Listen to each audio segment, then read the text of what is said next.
Shalom, jemaat yang dikasihi oleh Tuhan Yesus Kristus, bersyukur pada pagi hari ini kita bisa duduk bersama, baik yang ada di ruangan ibadah ini maupun Bapak Ibu yang ada di rumah masing-masing.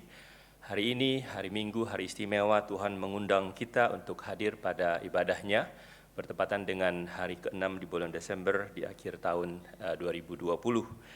Bersyukurlah dan bersukacitalah karena kasih Allah sempurna dalam setiap kita. Dia sudah menemani kita sepanjang tahun ini dan kita yakin sepanjang tahun-tahun yang akan datang Tuhan pun akan terus menemani kita. Dengan hati yang takluk kepada Tuhan, mari kita masuk pada liturgi kita hari ini, mengundang jemaat untuk bangkit berdiri.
Ayat panggilan ibadah kita pada hari ini diambil dari Mazmur 95 ayat 6 dan 7 bagian A.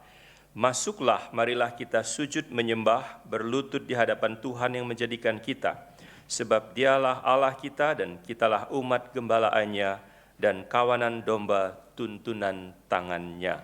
Mengajak jemaat untuk bernyanyi satu pujian dengan judul "Oh Datanglah Immanuel" di KPPK 86 bait yang kedua.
Dipersilakan duduk kembali.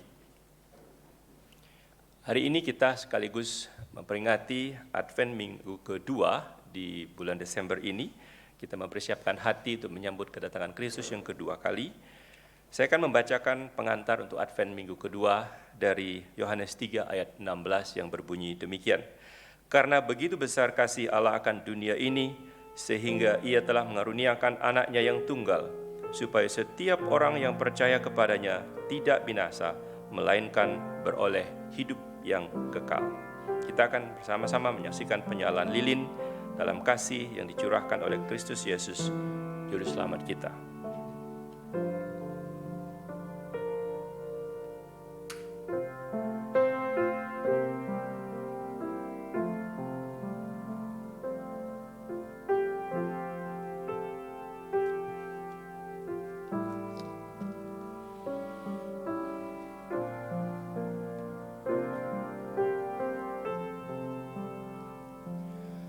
Bapak Ibu Saudara yang dikasihi oleh Tuhan Yesus Kristus, kita akan bersama-sama mempersiapkan hati kita untuk masuk di hadirat Tuhan dan kita berkata, Tuhan ini aku ingin mengakui segala dosa dan salahku yang sudah kulakukan kepadamu secara pribadi dan ingin berkata kepada Tuhan untuk tetap menopang menguatkan kita.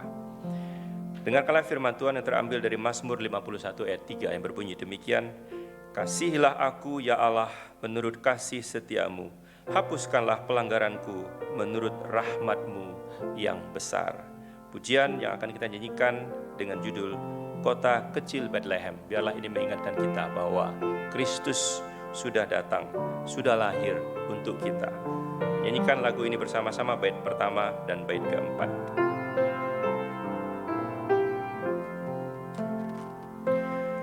Kota kecil Bethlehem, betapa kau senyap. Bintang di langit cemerlang sewaktu kau lelah. Di dalam lorong gelapmu bersinar terang kekal. Harapanmu sepanjang masa terjadilah sekarang. Bait keempat, jemaat dipersilakan bangkit berdiri.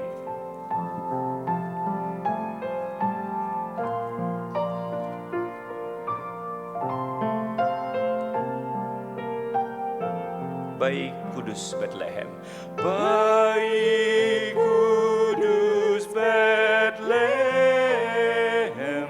ku mohon padamu, hapuskan segala dosaku, beriku hari baru. Terdengar sorak-sorai bala tentara surga,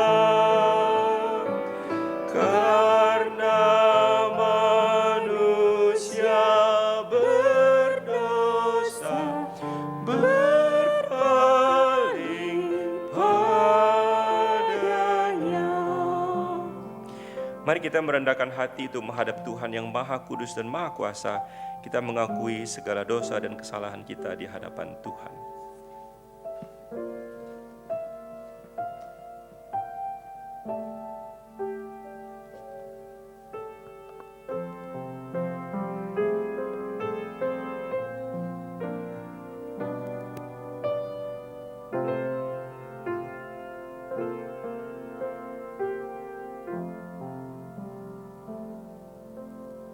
Kami bersyukur kepadamu ya Tuhan, ketika kami boleh memasuki akan Minggu Advent yang kedua. Minggu penantian, minggu refleksi tentang kehidupan kami. Karena itu Tuhan, ketika kami boleh bersama-sama beribadah di dalam masa-masa penantian akan perayaan kelahiran Kristus ke dalam dunia, biarlah kami pun merefleksikan hidup kami, merefleksikan akan apa yang kami lakukan di dalam hari-hari kami, merefleksikan apakah hidup kami sudah berkenan kepada Tuhan, atau hidup kami malah menyakiti akan hati Tuhan. Karena itu Tuhan, ketika saat ini kami menyadari terkadang hidup kami menyakiti akan hati Tuhan, dengan segala hal yang kami lakukan, tutur kata kami, perbuatan kami, pemikiran kami, dan kami datang untuk mengakui setiap dosa kami di hadapan Tuhan. Dan kami percaya di dalam anugerah keselamatan daripada Tuhan Yesus Kristus, memberikan pengampunan dosa bagi setiap kami yang telah diselamatkan oleh Tuhan, yang percaya kepada Tuhan, yang disebut sebagai anak-anak Tuhan. Terima kasih Bapa untuk pengampunan dosa yang boleh Tuhan berikan bagi kami. Di dalam nama Tuhan Yesus kami berdoa dan bersyukur. Amin. Jemaat dipersilakan duduk kembali. Jemaat yang kasih dalam Tuhan, dengarkanlah janji pengampunan dosa yang terambil dari Roma 3 ayat yang ke-23-24.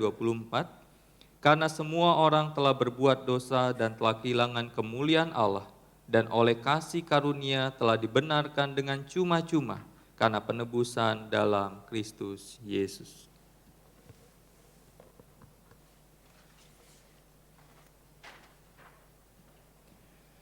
Kita akan bersama-sama memuji Tuhan dengan satu pujian berjudul Puji Yesus.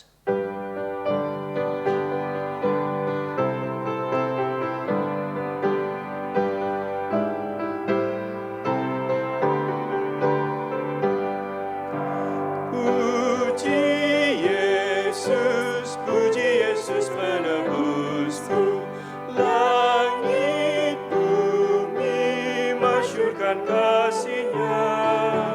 Puji Yesus, puji bala tentara surga, kuasa hormat berilah kepadanya.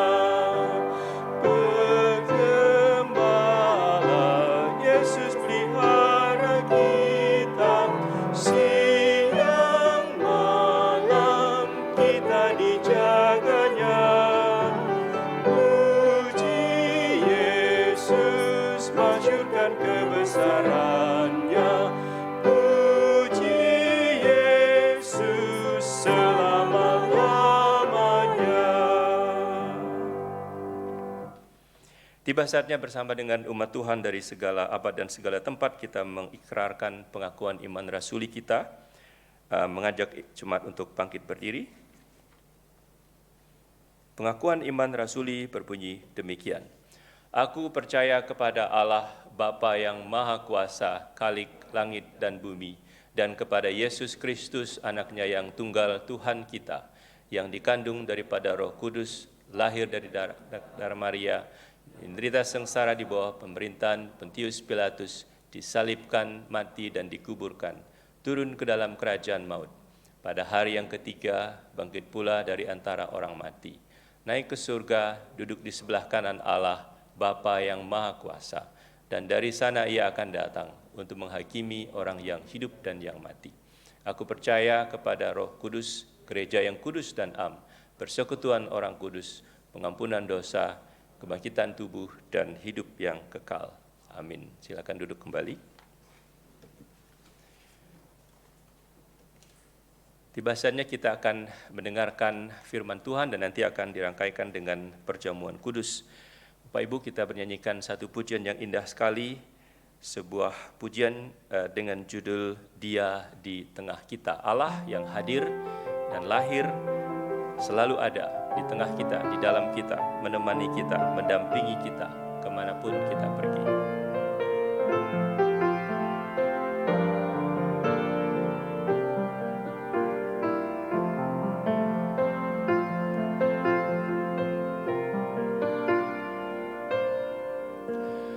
Ketika ku renungkan jawaban kehidupan,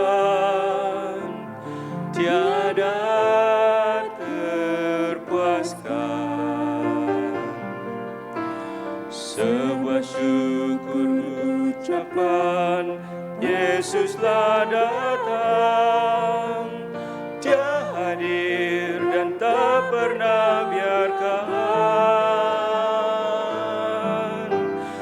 Di sini, di hati, saat ku alami, di tengah kita, ku rasa Dia serta dampingi hidupku selalu.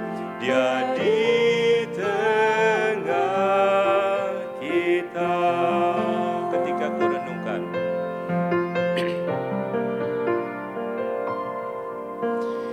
ketika ku renungkan jawaban kehidupan, tiada terpuaskan. Sebuah syukur ucapkan, Yesuslah datang. Dia hadir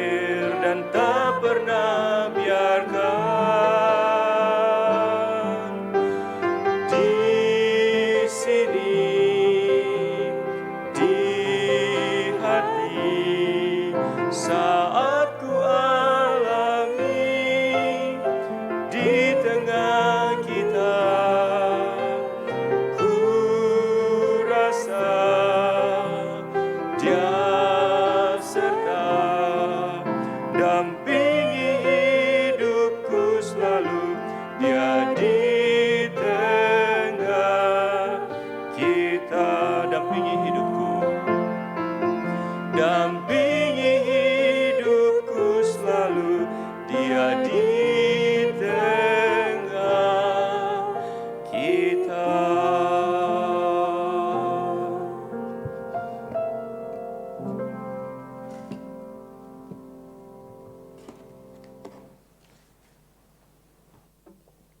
Mari jemaat yang saya kasih dalam Tuhan, kita tunduk kepala, kita minta pimpinan Tuhan.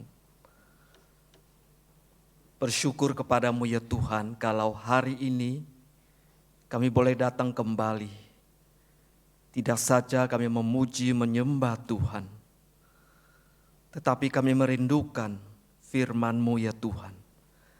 Karena firman-Mu akan menjadi kekuatan dan pedoman dalam kehidupan kami. Biar Roh Kudus memberikan pencerahan pada saat kami membaca dan merenungkannya, sehingga kami mengerti setiap kata-kata firman dan kami boleh terapkan dalam kehidupan kami. Berkati hamba-Mu dengan segala keterbatasannya, supaya boleh menjadi alat Tuhan di tangan Tuhan dan menjadi berkat bagi jemaat. Dalam nama Tuhan Yesus kami berdoa. Amin. Saudara, saya mengajak kita melihat dua bagian firman Tuhan. Bagian pertama tadi kita sudah membacakannya di Yohanes pasal 3 ayat 16. Ayat yang tidak asing lagi bagi kita, Yohanes 3 ayat 16 yang berkata demikian. Karena begitu besar kasih Allah akan dunia ini, sehingga Ia telah mengaruniakan anaknya yang tunggal, supaya setiap orang yang percaya kepadanya tidak binasa, melainkan beroleh hidup yang kekal. Bagian kedua kita melihat Roma pasal 5 ayat 7 sampai ayat 8. Roma pasal 5 ayat 7 sampai ayat 8, firman Tuhan berkata demikian. Sebab tidak mudah seorang mau mati untuk orang yang benar, tetapi mungkin untuk orang yang baik ada orang yang berani mati. Akan tetapi Allah menunjukkan kasih-Nya kepada kita, oleh karena Kristus telah mati untuk kita ketika kita masih berdosa. Saudara, papa saya 8 bersaudara. Semuanya lahir pada masa penjajahan. Jadi mereka menceritakan bagaimana sulitnya pada masa penjajahan, secara khusus pada masa penjajahan Jepang. Namun menariknya saudara, dari 8 saudara, ada seorang, yakni kuku saya, adik daripada papa, pulang ke Tiongkok, dan sampai sekarang masih ada tinggal di Xiamen. Saudara, setelah puluhan tahun sejak kembali ke daratan Tiongkok, mereka tidak ada komunikasi satu dengan yang lainnya. Jadi sampai saudara-saudara kandung semua meninggal dunia dan tidak ada kesempatan untuk bertemu. Beberapa bulan yang lalu, saya menemukan nomor kontak keluarga kuku saya di Xiamen. Dan untuk pertama kali kita berbicara lewat video call. Dan pada saat berbicara dia sangat terharu. Singkat cerita, dia memberikan beberapa pesan. Pesan pertama adalah dia berharap supaya kami di sini baik-baik saja. Pesan kedua, dia sampaikan supaya kami yang ada di Indonesia semuanya bisa mendapatkan uang yang banyak. Ini ada di pikirannya supaya hidupnya makmur. Kemudian yang ketiga pesannya, dia berharap bahwa sebelum dia meninggal dunia, ada sebuah pertemuan dengan Dia. Tentunya mungkin ini karena sudah lama tidak bertemu, mungkin juga karena kerinduannya dan kasih kepada kami. Firman Tuhan mengatakan, karena begitu besar kasih Allah akan dunia ini, sehingga Ia telah mengaruniakan anaknya yang tunggal, supaya setiap orang yang percaya kepadanya tidak binasa, melainkan beroleh hidup yang kekal. Saudara, pada ayat ini kita bisa melihat ada 4 hal yang saling berhubungan satu dengan yang lainnya. Yang pertama, kasih Allah sebagai sebab. Yang kedua, anaknya sebagai pemberian. Yang ketiga, percaya sebagai syarat. Yang keempat, hidup yang kekal, bukan kematian sebagai akibat. Saudara kasih dalam Tuhan, sebagai umat pilihan, orang Yahudi sebetulnya sudah sangat mengerti bahwa Allah mengasihi mereka. Mereka tahu bahwa Allah mengasihi mereka. Namun pernyataan di sini sangat mengagumkan karena mengatakan Allah mengasihi dunia ini. Saudara, ini sesuatu yang luar biasa. Bukan karena dunia ini terlalu luas, majemuk, kemudian ada banyak suku bangsa, tapi karena dunia ini jahat. Allah mau mengasihi dunia ini. Karena kasih Allah sanggup menjangkau semua orang, semua suku bangsa. Saudara, apakah kasih Allah akan dunia ini dengan larangan agar anak Tuhan jangan mengasihi dunia, apakah bisa saling bertentangan satu dengan yang lain? Tidak, saudara. Karena kasih Allah adalah kasih yang memberi. Tetapi saudara, larangan itu berkaitan dengan kasih yang mau mengambil untuk dirinya sendiri. Jadi orang mencintai dunia ini, mengasihi dunia ini karena mau mengambil sesuatu dari dunia ini. Firman Tuhan mengajarkan bahwa kita memang harus hidup di tengah dunia ini. Tetapi kita tidak meniru dunia ini dan mengambil bagian kejahatan di dalamnya. Kita harus berpisah dari dunia yang jahat ini. Saudara, Yesus meninggalkan segala kemuliaannya, kemudian Dia datang ke dalam dunia untuk menyelamatkan kita dengan cara Dia mengampuni, Dia mati di atas kayu salib karena dosa-dosa kita. Saudara, ini adalah Injil yang sesungguhnya. Ini adalah kabar baik, berita kesukaan yang terbaik dari semua berita yang pernah turun dari surga. Bahwa Yesus mati, bahwa Yesus mengampuni segala dosa, segala kesalahan kita. Saudara, mari kita perhatikan baik-baik ayat ini. Yang pertama, bahwa inilah kasih Allah kepada semua orang dengan mengaruniakan anaknya tunggalnya kepada dunia ini, yakni Yesus Kristus. Saudara, di dalam ini ada 3 hal yang kita perhatikan. Yang pertama, bahwa inilah rahasia Injil yang diekspresikan dengan cara Allah sendiri yang berbeda dengan dunia. Kasihnya kepada dunia diungkapkan dengan cara Dia memberikan yang terbaik kepada kita yang ada di dalam dunia ini. Dia memberikan anak tunggalnya kepada manusia. Dia memberikan yang terbaik bagi kita.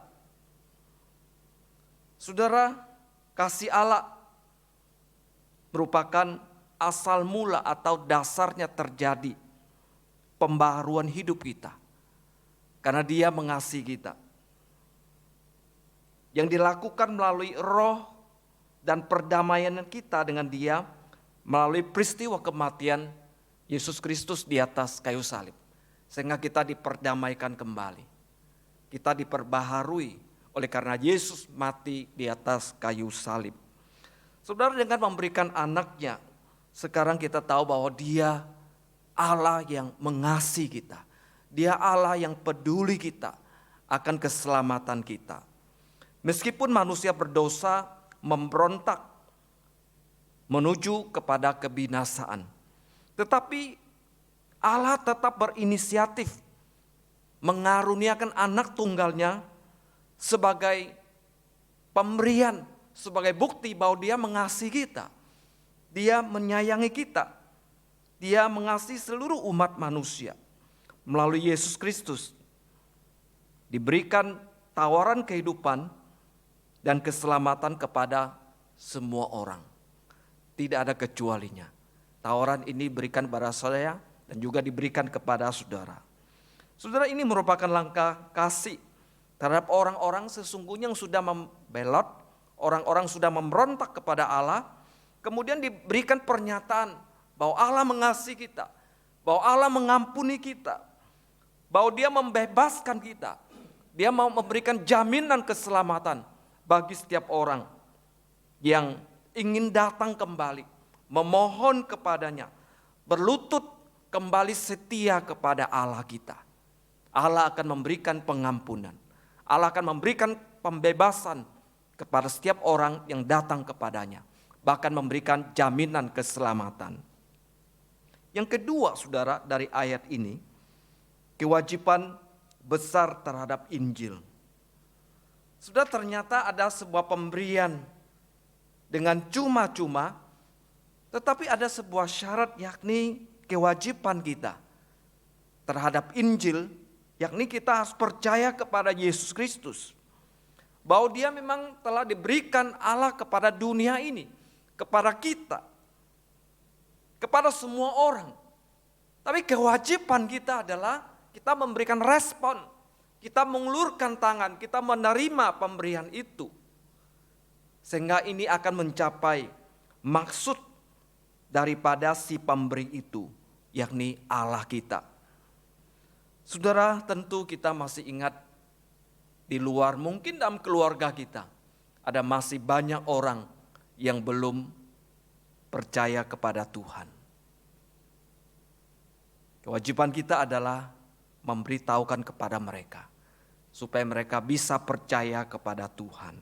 Yang ketiga, keuntungan Injil. Bahwa setiap orang percaya kepadanya, dikatakan tidak binasa. Saudara, ini sebuah keuntungan. Setiap orang yang hanya percaya kepadanya, kepada Yesus Kristus, maka tidak akan binasa, melainkan memperoleh hidup yang kekal. Saudara, akan ada sukacita kebahagiaan bagi setiap orang yang sungguh-sungguh percaya kepadanya.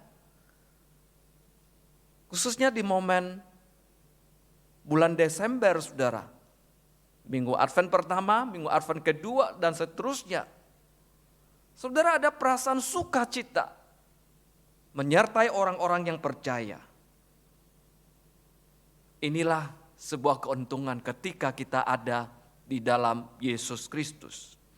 Saudara, sebetulnya saya merasa sangat beruntung saya bisa menjadi seorang Kristen, kemudian menjadi seorang hamba Tuhan.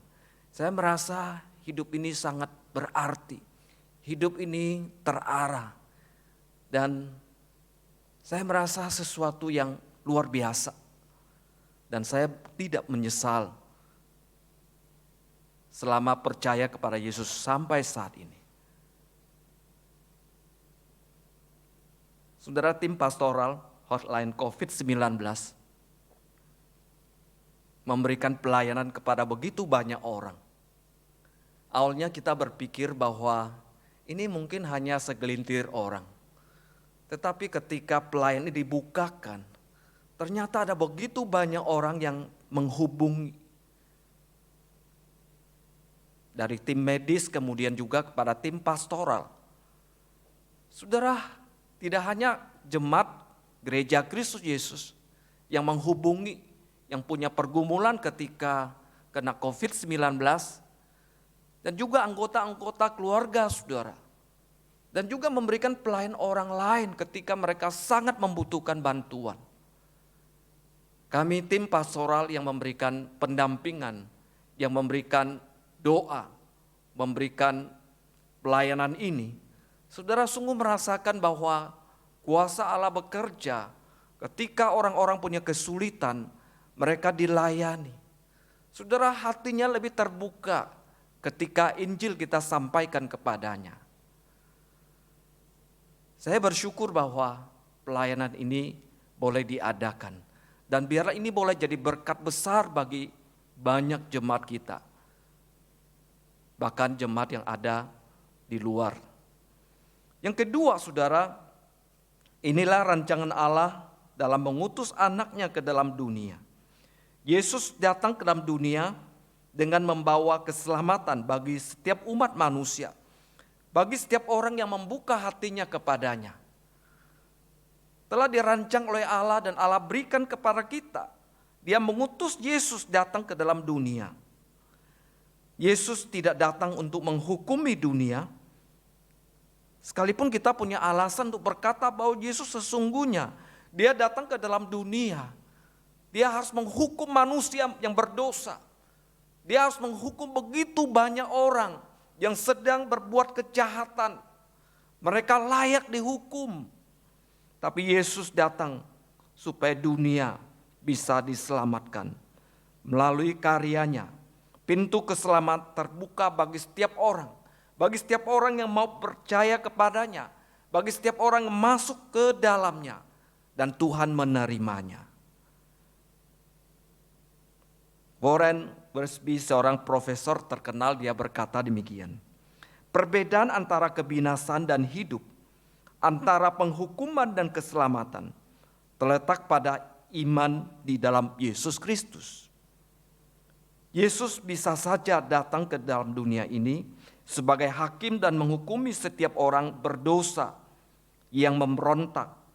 Tetapi dalam kasih, ia datang ke dunia ini sebagai juru selamat dan ia mati bagi kita di atas kayu salib.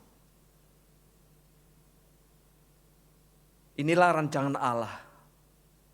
Yesus Kristus datang ke dalam dunia untuk menyelamatkan kita. Saudara, saya ada seorang saudara sepupu belasan tahun dan bekerja di Hong Kong sampai saat ini. Saudara, beberapa waktu lalu saya merasa bahwa saya harus memberitakan Injil kepadanya. Karena sudah puluhan tahun tidak bertemu dan saya juga dapat nomor kontaknya, lalu saya memberitakan Injil kepadanya. Saudara-saudara sepupu ini, semua kakak beradiknya sebel sama dia. Oleh karena dia suka bermain judi di Makau. Jadi semua hasil pekerjaannya itu setiap bulan itu habisnya di Makau sana. Saudara, pada waktu saya memberitakan Injil kepadanya, dia langsung berkata demikian. Bagaimana mungkin saya adalah seorang tukoi, ya, artinya hantu judi, itu bisa menjadi seorang Kristen. Saudara, dia merasa bahwa dia tidak mungkin diterima oleh Tuhan. Tidak mungkin Tuhan mengampuni dia dengan sekian puluh tahun hidupnya demikian. Saudara, Billy Graham, seorang pengkhotbah besar, berkata demikian. Pengampunan Tuhan bukan sekedar pernyataan biasa. Ini adalah pembersihan semua noda kotoran dan keburukan masa lalu, masa kini, dan masa depan kita. Satu-satunya alasan dosa kita dapat diampuni adalah Yesus Kristus telah membayar semuanya di atas kayu salib. Saudara, ini sebuah jaminan bahwa Tuhan mengampuni kita. Bukan sebuah pernyataan basa-basi, sebuah slogan bahwa dia mengampuni kita. Tapi benar bahwa dia mau membersihkan segala noda, segala hal yang kotor, segala hal yang jahat dari kehidupan kita. Segala keburukan kita pada masa lalu kita yang kita jalani, hidup kita yang tidak berkenan kepada Allah. Dosa-dosa kita, segala keburukan kita, masa kini atau sedang dilakukan, bahkan yang akan datang. bahwa Allah kita, Yesus Kristus, mau mengampuni dosa-dosa kita. Asalkan kita mau datang kepadanya. Asalkan kita mau mengakui dosa-dosa kita. Ketika Allah mengampuni kesalahan kita, maka hubungan kita dengan Allah itu akan diperbaharui. Hubungan kita akan dipulihkan kembali. Tidak ada permusuhan, melainkan penerimaan. Tidak ada perseteruan, melainkan persahabatan yang senantiasa bekerja mendamaikan dunia dengan dirinya oleh Kristus yang tidak lagi memperhitungkan segala pelanggaran dan dosa-dosa kita. Saudara, inilah yang disediakan Allah bagi setiap orang yang mau datang kepadanya. Pengampunan membuat Allah membatalkan dakwaan terhadap kita. Kita harusnya dihukum oleh Allah, didakwa oleh Allah, tapi kita sudah diampuni. Tidak lagi melaksanakan penghakiman atas dosa-dosa kita dan tidak menghukum kita lagi. Oleh karena Yesus mati di atas kayu salib. Oleh karena Yesus mau bersama-sama dengan kita. Yang terakhir saudara, inilah penyertaan Allah. Dengan inisiatif Allah datang ke dalam dunia. Dia tidak disuruh, tapi inisiatif. Berarti keselamatan, pengampunan yang Allah berikan kepada kita, itu bukan karena kita melakukan sesuatu. Oleh karena perbuatan-perbuatan kita. Oleh karena kita berbuat baik. Atau kita mau berbuat amal. Allah mengampuni kita. Tidak. Inisiatif Allah mengampuni kita, saudara, itu tidak dipengaruhi oleh siapapun, tidak dipengaruhi oleh kebaikan kita, perbuatan amal kita. Tapi inisiatif Allah mengampuni kita oleh karena Dia sendiri yang ingin supaya ciptaannya, orang-orang setiap kita boleh datang kembali kepadanya. Maka Dia berinisiatif datang ke dalam dunia ini. Dia mau menyertai kita. Dia mau bersama-sama dengan kita. Banyak orang berpikir bahwa Allah kita adalah Allah yang jauh di sana. Allah yang transenden, yang tidak tersentuh oleh manusia. Allah yang jauh di sana, bagaimana saya bisa berhubungan dengan Dia? Kebanyakan orang berpikir demikian, bahwa Allah terlalu jauh. Saya tidak bisa bersama-sama dengan Dia. Saya tidak bisa menyentuh Dia dan lain sebagainya. Allah kita memang Allah yang transenden. Karena transendensinya saudara. Tetapi di dalam imanensinya, Dia juga Allah yang imanen. Dia Allah yang ada di bumi bersama-sama dengan kita. Dia adalah Allah Immanuel yang sebentar lagi kita akan rayakan. Yakni Yesus datang ke dalam dunia. Yang dikatakan Injil Matius, Dia adalah Allah Immanuel.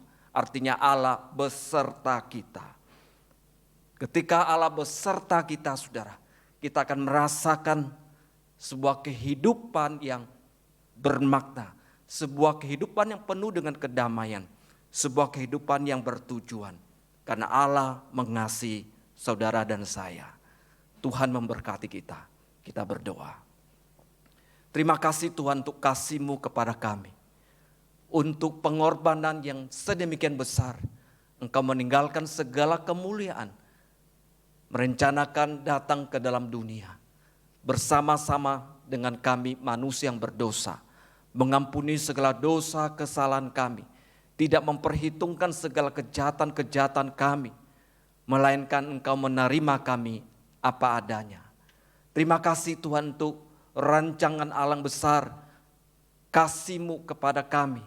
Biarlah Tuhan kami boleh membuka hati. Kami boleh menyambut. Kami boleh meresponi akan kasih-Mu besar kepada kami. Secara khusus mereka yang belum mengenal Tuhan.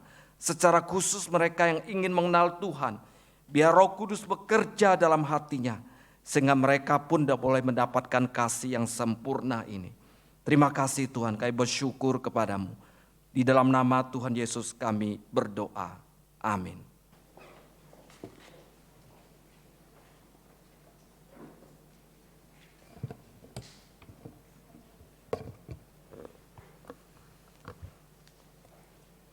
Jemaat yang dikasihi Tuhan, demikian tadi kita sudah bersama-sama mendengarkan firman Tuhan dan mengikuti perjamuan kudus. Biarlah perjamuan hari ini meneguhkan kita kembali akan pengharapan kita yang kekal dalam Kristus Yesus. Kita akan memberikan persembahan syukur kita kepada Tuhan.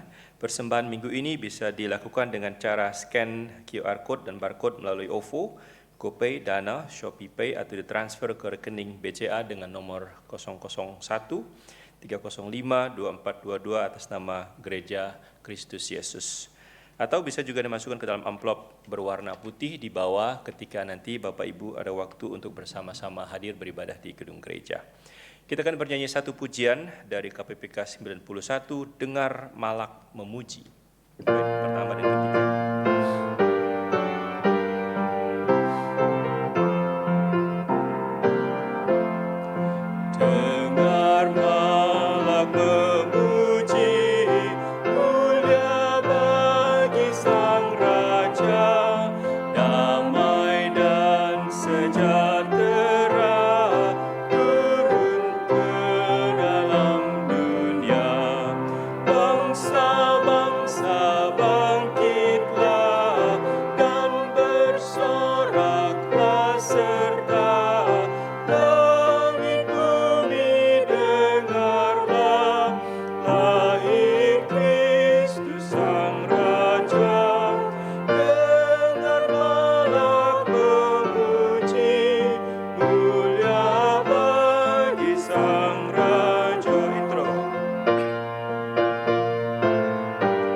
Damai yang besar, surga hidup yang benar. Kau datang, Raja damai yang besar, surga hidup yang benar. Datang pilih umatnya, beri harapan dalamnya. Dia tak pandang dirinya, maut salib diterimanya, agar orang percaya mendapat hidup kekal. Dengar malak memuji, mulia bagi Sang Raja. Mengajak jemaat untuk sama-sama kita berdoa. Tuhan Allah Bapa kami yang bertahta dalam kerajaan surga yang maha mulia, Allah yang mengasihi, mencintai, dan menjenguk kami setiap saat. Kami sungguh bersyukur dan berterima kasih ya Tuhan bisa melewati paling tidak 9 bulan terakhir ini di masa pandemi yang menurut kami melelahkan, tetapi bagi Tuhan tidak ada yang mustahil. Tuhan dengan kesetiaan-Mu Tuhan sudah menjaga dan memberkati kami melalui pekerjaan kami, melalui keluarga kami, melalui kesehatan kami, dan kami percaya apapun yang akan kami kerjakan ke depannya Tuhan akan terus memelihara dan menjaga kami. Bapa, kami ingin mengucap syukur kepadamu melalui persembahan yang kami berikan pada hari ini. Biarlah Tuhan boleh menggunakannya untuk kemuliaan, kebesaran nama Tuhan di gereja ini. Berkati hamba-hamba Tuhan, berkati para aktivis, berkati setiap jemaat-Mu dalam usaha dan pekerjaan mereka masing-masing. Kami bersyukur dan berterima kasih di dalam nama Tuhan Yesus. Amin.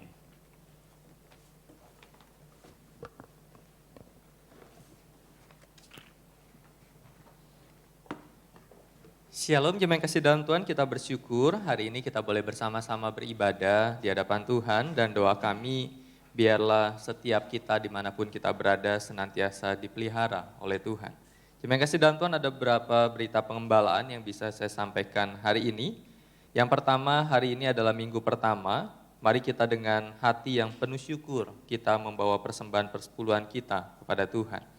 Kemudian yang kedua, hari ini jam 1:30 siang sampai 2:30 sore akan ada Natal Sekolah Minggu yang akan diadakan via Zoom dan YouTube. Karena itu kami mengharapkan para orang tua mendukung acara ini dengan memperhatikan info yang telah diberikan dan mendorong anak-anak untuk ikut, dan kalau ingin menanyakan informasi lebih lanjut bisa menghubungi Guru Injil Febe dan Semu Sinta. Kemudian minggu depan akan ada baptisan dewasa dan CD yang akan diadakan di kebaktian umum yang pertama 7:30 pagi. Karena itu mohon perhatian untuk setiap peserta mempersiapkan hati dan bisa datang 30 menit sebelum ibadah. Ada 2 rekan yang akan baptis dewasa, yaitu Henny dan Vanessa Santoso. Kemudian ada 7 yang akan CD, Aileen Natania Daun Putri, Elena Owen, Elizabeth, kemudian Frederick, Florence Salim, Jose, dan Rodina. Ini ada teman-teman yang akan dibaptis dan di-CD. Kemudian kelas pranikah. Gereja akan membuka kelas pranikah bagi jemaat yang merencanakan pernikahan di tahun 2021 dan kelas pranikah akan diadakan di minggu ketiga bulan Januari dan batas pendaftaran sampai hari Minggu tanggal 20 Desember dan silakan daftarkan diri ke tata usaha. Kemudian berkaitan dengan perayaan Natal tanggal 24 dan 25 Desember, maka Natal umum atau perayaan Natal umum akan diadakan 24 Desember jam 7 malam secara streaming dan kemudian ibadah Natal akan diadakan 25 Desember jam 9 pagi secara live streaming. Kemudian yang terakhir berkaitan dengan paket perjamuan kudus untuk tanggal 1 Januari, kita akan bersama-sama di dalam ibadah secara sinodal dan Februari 2021 bersamaan dengan pengambilan lilin Natal dibuka mulai tanggal 15 sampai 23 Desember. Pengambilan hari Selasa sampai Jumat jam 8 pagi sampai 4 sore dan Sabtu jam 8 pagi sampai jam 12 siang.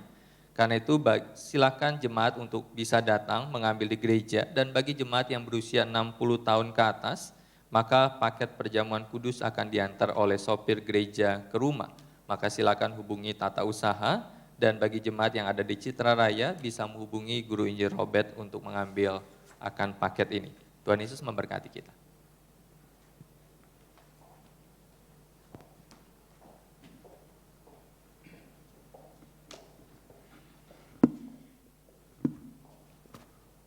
Jemaat yang saya kasih dalam Tuhan, kita bersyukur kepada Tuhan untuk hari ini. Kita boleh beribadah dan tentunya kita mendapatkan berkat-berkat rohani daripada firman Tuhan. Biarlah kehidupan kita juga diubahkan oleh Tuhan. Saya mengundang jemaat berdiri, kita akan mengakhiri kebaktian kita. Kembalilah ke dalam kehidupan sebagai seorang murid Kristus. Taatilah firman dan bersaksilah bagi Tuhan. Kuatkanlah yang lemah dan bantulah yang kekurangan.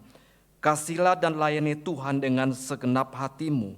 回到你身为基督门徒的生活中，遵从主道，为主做见证，兼顾软弱的，帮助缺乏的，全心全意爱主，侍奉主。Doxologi Sanisung. Puji Allah Bapa Putra, puji Allah Roh Kudus, ketiganya yang esa. Pohon selamat sumber berkah. Amin. Jemaat yang saya kasih dalam Tuhan, arahkan hatimu dan terimalah berkat Tuhan. Tuhan memberkati engkau dan melindungi engkau.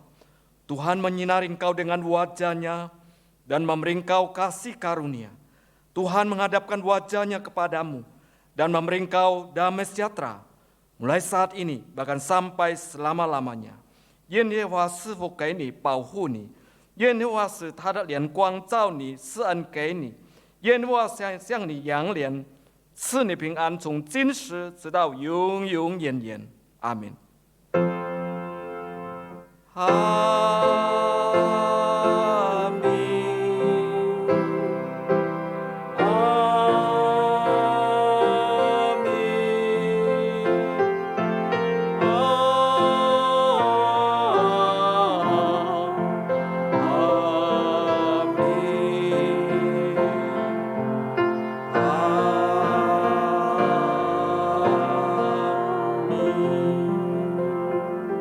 Jemaat silakan duduk kembali. saat teduh kebaktian kita sampai di sini. Selamat hari Minggu, Tuhan Yesus memberkati. Amin.